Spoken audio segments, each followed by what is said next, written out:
Aujourd'hui, à la Passion des mots, nous recevons une jeune écrivaine québécoise qui a publié son premier livre à l'âge de 21 ans. Cependant, elle écrit depuis sa tendre enfance, à partir de ses 10 ans qu'elle a composé et vendu plusieurs nouvelles au Salon du Livre de Montréal. Elle a écrit pour le site Vegan Montréal ainsi que sur Wattpad et Wix. Ce garçon est son premier roman qu'elle a écrit. Je vous présente Camille Saint-Yves-Quimper. Bonjour. Bonjour! Parle-nous de ton parcours dans le domaine de l'écriture. Un peu comme tu as mentionné, justement, j'écris ça depuis que je suis vraiment toute jeune. Là. Même quand je savais pas écrire, j'écrivais. Là. Je faisais des espèces de lettres attachées qui voulaient absolument rien dire.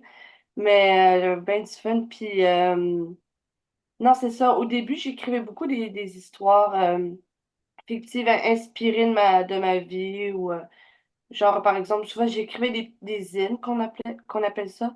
Puis, tu vois, je racontais, mettons, l'histoire de mes grands-parents, de mon chien. Tu sais, ça a commencé un peu comme ça, puis je les ai vendus, c'est ça, un petit salon du livre. Euh, mais sinon, ça, c'est pour l'écriture, mais pour la lecture, tu sais, j'ai commencé.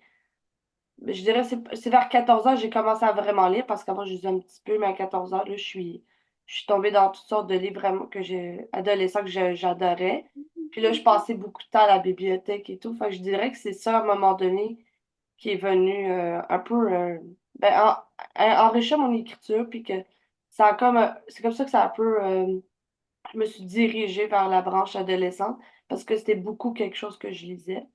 Fait que, puis après ça, ouais, dans le fond, après les hymnes, j'ai arrêté d'écrire à un certain âge, juste vers 13 14 ans. J'écrivais plus trop, puis à un moment donné, par hasard, j'étais à un atelier, c'était genre, ça parlait de la scénarisation des films, genre les patterns qu'il y avait dans les films. Puis à un moment donné, on devait écrire un mini scénario. Puis genre, quand je l'ai écrit, puis je l'ai lu aux gens qui étaient là avec moi, m'ont fait remarquer, ah, t'as un style adolescent et tout. Puis j'étais comme, ah, mais j'ai aimé ça, écrire ça.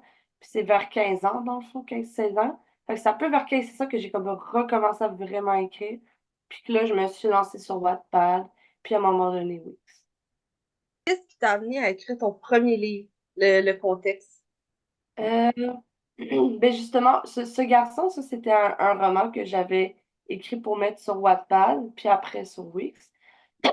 Genre, c'était pas une histoire qui était prévue d'être publiée, genre comme un roman. J'avais écrit ça, c'est à un moment donné, je me suis dit, OK, je vais juste écrire quelque chose qui me tente, puis je l'ai écrit. Puis là, ça a donné genre une couple de pages. J'étais comme, ah, OK, c'est bon. Fait que je l'ai mis sur Wix, puis Wattpad.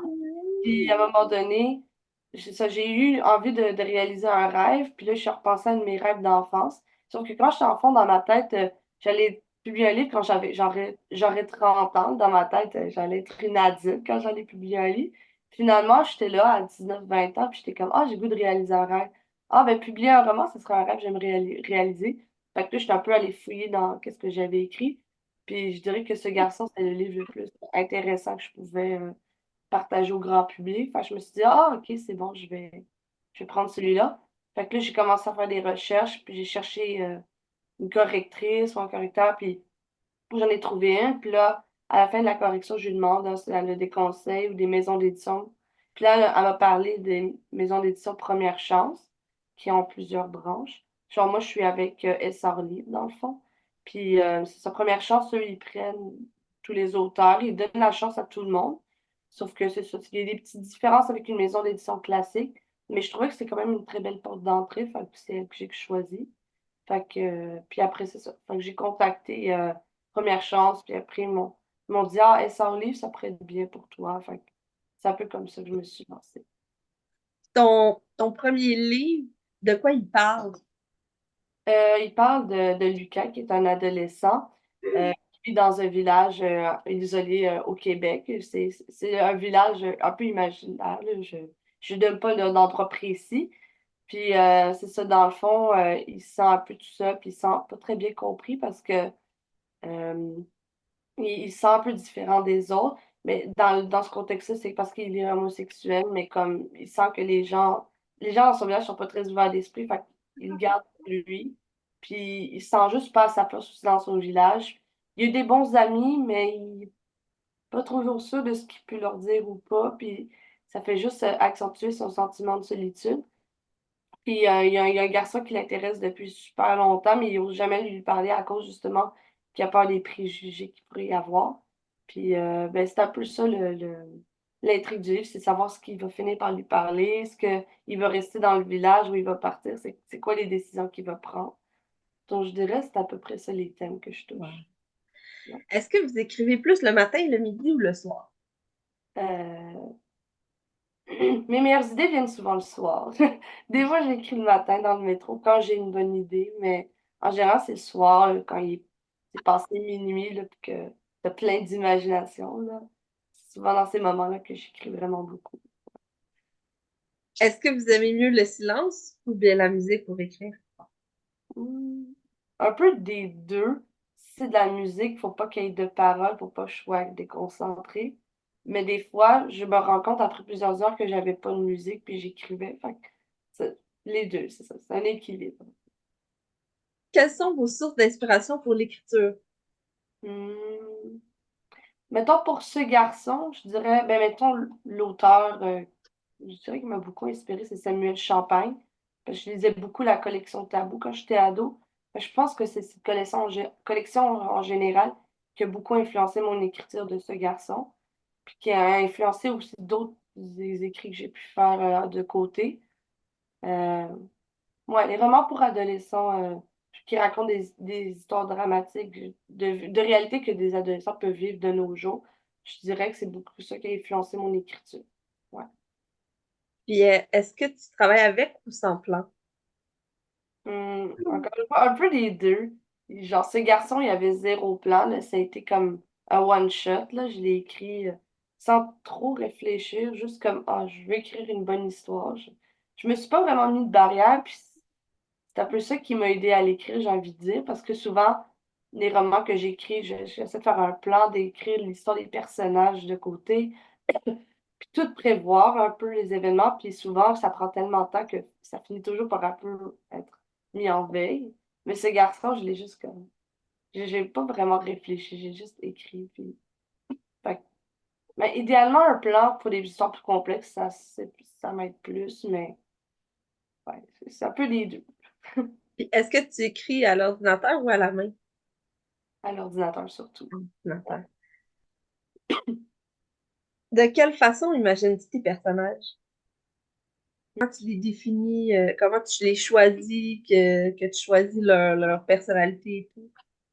Euh, En général, les personnages. Mettons pour ce garçon, c'était un peu. Ben pour ce garçon, c'est ça, c'était un peu venu un peu ça venait un peu de soi, mais je veux pas trop en dire, mais comme dans ce garçon, il y a comme sa bande d'amis, puis comme chacun a un peu une personnalité différente, mais dans ce contexte-ci, c'est comme plein de personnalités qui viennent un peu complémenter. Donc, s'il y en a un qui est un peu plus tête en l'air, il y en a un qui va être un peu plus sérieux, comme pour un peu équilibrer la balance, par exemple. Fait que dans mes histoires en général, mais c'est un peu comme ça, je pense, mes personnages.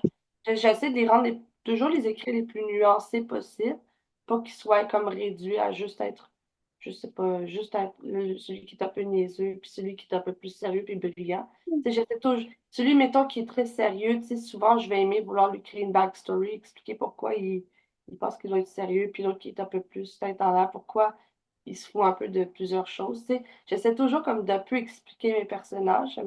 Pas- pour éviter qu'on tombe dans les clichés, dans les préjugés. Souvent, c'est comme ça que j'aime les écrire.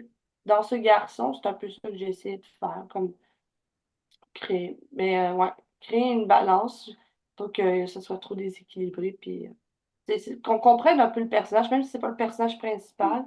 Juste que quand on le voit, tu sais, je prenne le temps un peu d'expliquer sa vie pour qu'on ait un peu d'empathie, qu'on soit pas juste comme, ah, lui, c'est genre juste le méchant, là, par exemple aussi. Même les méchants, j'aime bien expliquer pourquoi ils sont méchants, tu sais. Fait que, ouais. Souvent, c'est comme ça que j'aime l'écrire.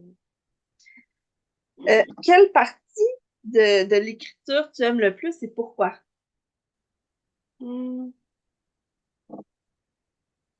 bonne question. Je pense que j'aime pas mal tout le procédé, juste comme quand l'idée me vient, je me mets à l'écrire, puis après, je la retravaille un peu. Peut-être corriger les fautes, ça, c'est moins mon fun, mais juste comme juste le fait de créer un univers, comme c'est vraiment ce que j'aime faire. Je pense que j'aime à peu près toutes les étapes de l'écriture. C'est pas... Ouais, ouais. As-tu vécu un deuil à la fin de ton livre? Comment? Si tu as vécu un deuil à la fin de ton livre. Genre parce que je l'avais terminé. Ouais.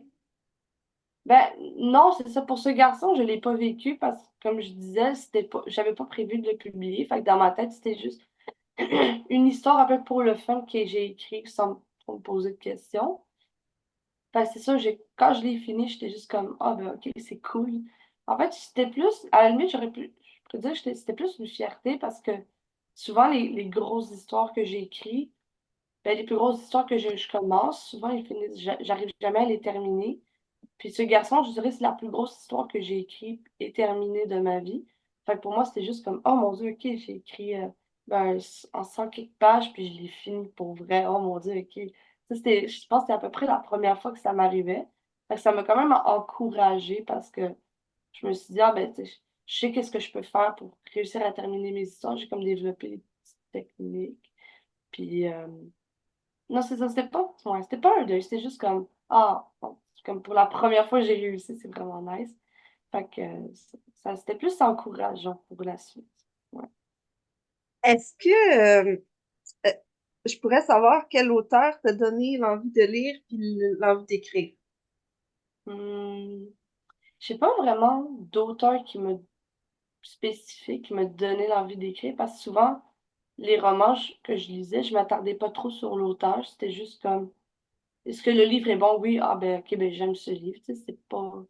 Comme je disais, le nommé un peu tantôt, tu sais, il y a l'auteur québécois Samuel Champagne que j'aime vraiment beaucoup son style, puis j'ai lu la majorité de ses livres, mais c'est un cas un peu à part parce que souvent, tout ça, j'ai pas de focus sur un auteur ou j'ai pas vraiment d'auteur préféré d'habitude. C'est vraiment juste le livre que j'aime. Puis Quel conseil donneriez-vous à quelqu'un qui se lance dans le métier?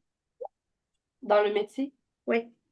hmm, je peux dire, ben, mettons pour publier un roman, ben je dirais de faire ses recherches en général. Tu sais, s'il veut être ça justement parce qu'il y a plusieurs options, mettons, de publication. Tu peux t'auto-éditer, tu peux être dans une maison plus traditionnelle ou tu peux être comme moi, je suis à compte d'auteur dans le fond. Fait, c'est comme je dépense un peu plus, mais je suis sûre d'être publiée. Puis ou un compte d'auteur, c'est tout est à tes frais. Puis il y en a un autre, ben, genre la maison d'édition en général, tu peux juste comme. T'es pas sûr d'être pris, tu sais, faut que t'envoies des manuscrits à plusieurs, puis peut-être croiser les doigts. Fait que je dirais de faire des recherches, puis voir un peu en partant quelle option t'intéresse le plus, dans quoi tu te vois le plus t'embarquer pour commencer, en tout cas. Euh, aussi, ben, on va faire des recherches sur mais juste la réputation du milieu, les choses, faut faire attention, puis des choses comme ça. Ouais, c'est ça. Mais en général, il y a beaucoup de choses qu'on apprend en se lançant dans le milieu. Moi, je connaissais zéro le milieu littéraire avant de me lancer là-dedans. Mais je dirais juste si t'es passionné puis que si tu crois en ton histoire, souvent c'est ça qui attire les gens. Si tu racontes ton histoire puis que t'as l'air vraiment passionné, souvent les gens ils accrochent. Fait que, ouais, ben, puis de la persévérance aussi en général parce que puis, peut-être pas trop se faire d'illusions dans le sens où tu te lances là-dedans, mais je dirais qu'il faut que tu y ailles juste plus pour le fun de vivre l'expérience, plus pour dire que peut-être tu vas devenir un grand auteur célèbre parce que tu ne le sais jamais. Mais si tu travailles fort dans ce que tu fais, tu augmentes toujours tes chances de réussir, je dirais. Mais ouais, faut pas trop se faire d'illusions. Faut juste aimer l'aventure, je dirais. Ouais. Et quels sont tes projets pour le futur? Euh, j'aimerais écrire un autre roman, mais ça, c'est un truc que je travaille parce qu'il y a j'ai comme plusieurs romans en background là, qui dorment un peu. Fait que, ben, mon objectif, ce serait de réussir à finir d'écrire une autre histoire à l'avenir. Ouais. Ça va bientôt conclure notre émission. Et puis, je voulais dire que c'était Camille Saint-Pimper à la façon des mots. Donc, N'oubliez pas de vous abonner et puis de liker la vidéo si vous avez aimé. Merci.